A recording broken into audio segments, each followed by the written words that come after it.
पंढरपूर शहरातील market yard ते भिंगे चौक दरम्यान सुरू असलेल्या उड्डाणपुलाचे काम कोणत्याही अडथळ्याविना लवकरात लवकर पूर्ण करावे अशी मागणी भाजपचे माजी शहराध्यक्ष विक्रम शिरसट यांनी केंद्रीय रस्ते आणि वाहतूक महामार्ग मंत्री नितीन गडकरी यांच्याकडे निवेदनाद्वारे केली आहे।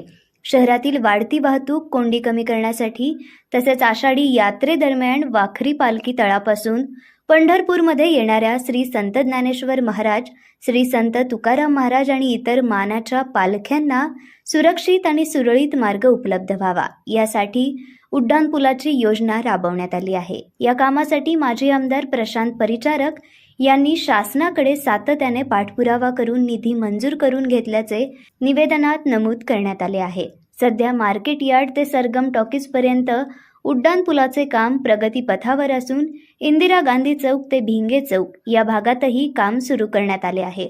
मात्र नवी पेठ परिसरातील काही नागरिकांना नगर परिषदेच्या जागेवर अतिक्रमण करून व्यवसायासाठी खोकी टाकल्याचा आरोप करण्यात आला आहे। हे अतिक्रमण हटवू नये म्हणून काही जण स्थानिक नागरिकांना हाताशी धरून उड्डाणपुलाच्या कामाला विरोध करत असल्याचेही शिरसट यांनी सांगितलंय।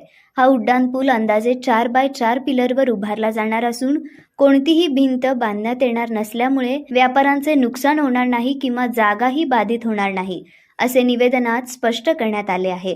उलट या पुलामुळे नवी पेठ परिसर, इंदिरा गांधी चौक तसेच सरगम टॉकीज जवळील रेल्वे पुलाखालील होणारी वाहतूक कोंडी मोठ्या प्रमाणात कमी होणार असल्याचा दावा करण्यात आला आहे।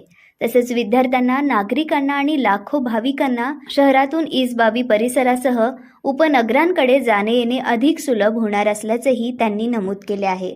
काही राजकीय आणि सामाजिक कार्यकर्ते विकास कामांमध्ये अडथळे निर्माण करण्याचा प्रयत्न करत असल्याचा आरोप करत अशा प्रवृत्तीवर वेळीच कायदेशीर कारवाई करावी अशी मागणीही निवेदनातून करण्यात आली आहे।